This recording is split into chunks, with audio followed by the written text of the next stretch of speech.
सुशीन गुप्ता जो है उसके ताल्लुकात है अमित शाह से भी, उसके बेटों के तरफ। ये जो अमित शाह है, यही अमित शाह, ये से मुराद ये यहाँ बाहर कॉरिडोर में नहीं खड़ा हुआ, नहीं वो मोदी साहब के साथ साथ जो नजर आता है अमित शाह, बीजेपी का, उनका नाम तो हर एक को अब याद है। और तो दोस्तों इस वीडियो के अंदर आप देख रहे हैं कि पाकिस्तानी मीडिया के लोग इंडिया के एयर बेस के ऊपर हुए एक ड्रोन हमले को लेकर कैसे मजाक उड़ा रहे हैं।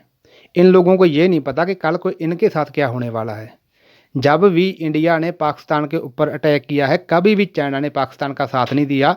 ये बात ये लोग शायद भूल चुके हैं। पाकिस्तान को लगता है कि अगर इंडिया पाकिस्तान के साथ कोई ना कोई छेड़छाड़ करेगा तो चाइना पाकिस्तान को बचाएगा, जो कि सरासर पाकिस्तान की गलत फहमी है। अगर इंडिया ने पाकिस्तान के गिलगिट के इलाके पर अटैक कर दिया तो अमेरिका पूरी तरह इंडिया के साथ खड़ा हो जाएगा और चाइना इसमें नहीं कूद पाएगा, क्योंकि चाइना को साउथ चाइना सी में, जो कि क्वाड देशों की समुद्री सेना है, उन्होंने घेर रखा है। चाइना को जो सबसे बड़ा खौफ है वो साउथ चाइना सी में है, क्योंकि उस तरफ उनकी आबादी बसती है।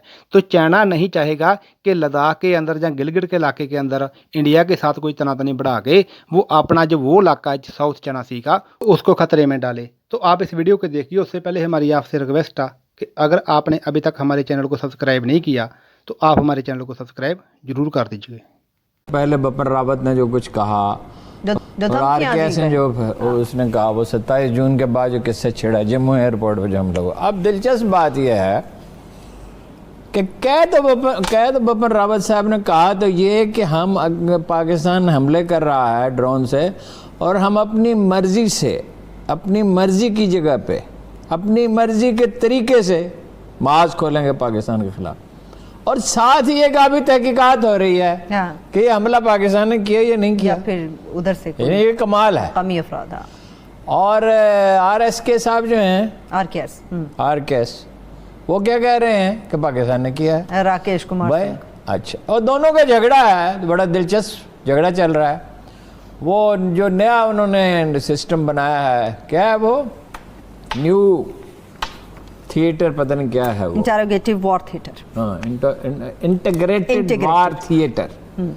ये चीनी हमले के बाद अचानक वो हड़बड़ा के उठे और उन्हें पता चला दुनिया टेक्नोलॉजी में बहुत आगे निकल गई है और अब इंटीग्रेटेड वॉर, जैसे हमने अपनी इंटेलिजेंस एजेंसियां जो हैं उनका एक मजबूत निज़ाम बनाया है ना, उन्हें अब टेक्नोलॉजी की ज़रूरत है और सिस्टम बदल रहा है। बिपिन रावत के बारे में बात रही है, मोदी का बड़ा फेवरेट है और इसने कहा था पिछले नवंबर में, उससे पहले भी कहा, एक दफ़ा तो इसने ये भी कहा था चीन और पाकिस्तान को बेवकूफ़ शिकस्त दे सकते हैं, और ये नहीं कहीं कह दिया कि चीन, पाकिस्तान, अमेरिका, रूस सबको शिकस्त दे सकते हैं।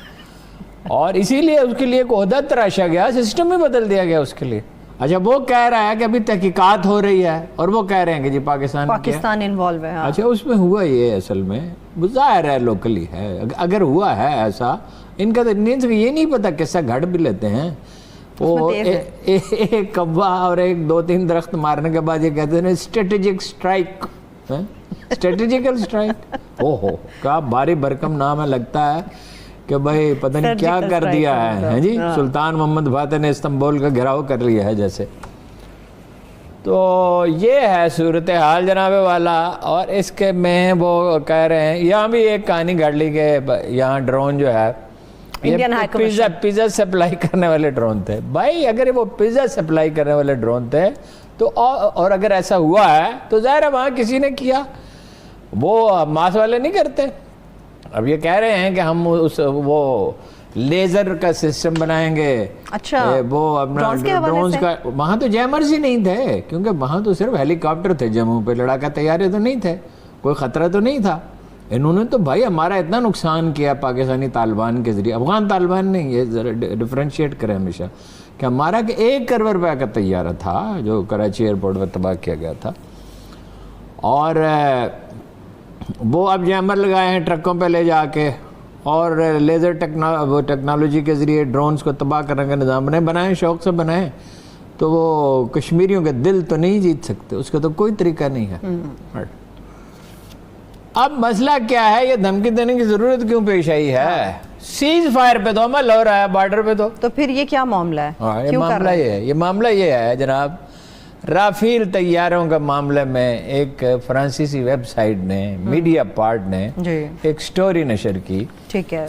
اور اس کے بڑے خوفناک نتائج برآمد ہو چکے ہیں اور انڈیا ہل کے رہ گیا ہے اور فرانس میں تحقیقات شروع ہوگی. انڈیا میں بھی ریئیکشن سٹوری ہے, شدید ریئیکشن. اچھا کیا ہے؟ کانگریس سمیت تمام اپوزیشن پارٹیاں کہہ رہی ہیں فوجداری مقدمہ دائر کریں. رافیل طیارے خریدنے تھے 2001 میں, تو یہ بات چیت شروع کی گئی, خریدے گئے 2012 میں. ٹھیک ہے. 126 کا ارادہ تھا, صرف 26 طیارے خریدے گئے. ٹھیک. اس دوران ہوا یہ کہ وہ گپتا صاحب تھے, کیا پورا نام کیا ہے؟ سوشین گپتا. سوشین گپتا.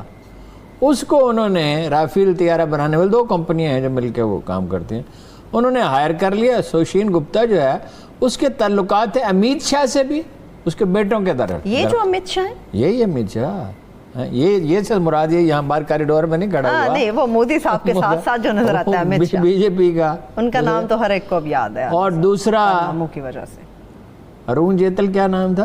ارون جیٹلی. ارون جیتلے, وہ تھے اس وقت وزیر خزانہ, ان سے تھے ان کے مراسم. یہ جو صاحب ہیں سوشین گپتا صاحب نے فائلیں چرا لی وزارت دفاع سے. جی, وہ فائلیں, وہ تو انٹیلیجنس اور کیا ہوتی ہے. انہوں نے جو ان کو ہائر کیا بھائی, اسی لیے ہائر کیا نا ان کمپنیوں نے. اور مقصد کیا تھا؟ پاکستان میں بھی یہ ہوا تھا, فرانس سے کچھ اسلحہ وغیرہ خریدا, وہ بڑا سکینڈل بنا تھا. اب اس کو فی الحال چھوڑ دیں, وہ لمبی کہانی ہو جائے گی. اس میں بھی کچھ لوگ ملوث تھے. بہت پرانی بات ہے, 90s کی بات, بے نظیر کے دور کی بات. اچھا, اب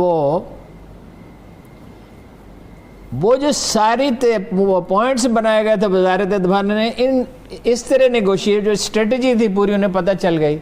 دیکھیے نا, میں ایک چھوٹا سا پلاٹ خریدنا چاہتا ہوں اور کسی کو بتا دیتا ہوں کہ مجھے اس کی بڑی سخت ضرورت ہے, اور یہ مجھے اگر 50 لاکھ روپے میں ملا, چھوٹا سا پلاٹ ہے, میں 50 میں لے لوں گا, مگر بہرحال میں کوشش کروں گا مجھے 35 لاکھ میں مل جائے, کیونکہ مارکیٹ پرائس اس کی جو ہے یہی 36-37 لاکھ ہے. کوشش کروں گا اگر وہ ضرورت مند ہوا.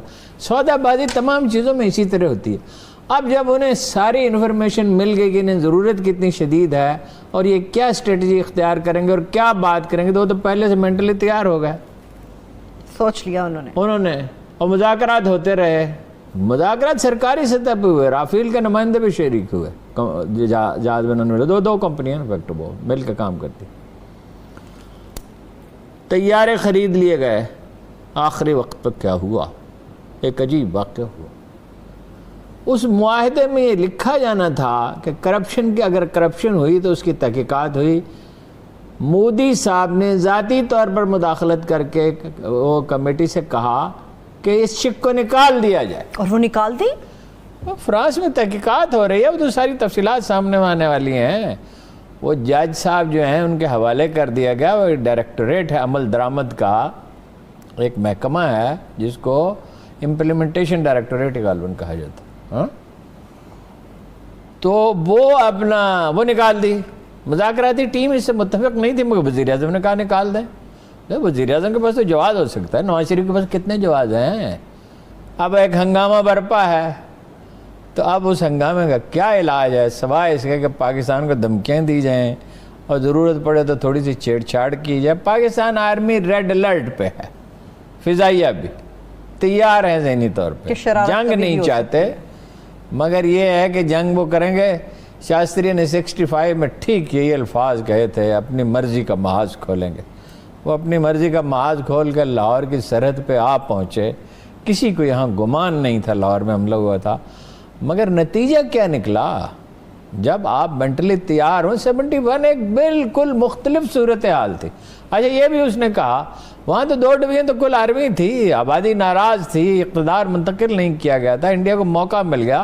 اس میں تو بھٹو اور یحییٰ خان اور شیخ مجیب الرحمان شریک تھے سارے, اس میں امریکہ روس شریک تھے, عالمی سازش تھی, ایک مدہوش آدمی حکمران تھا.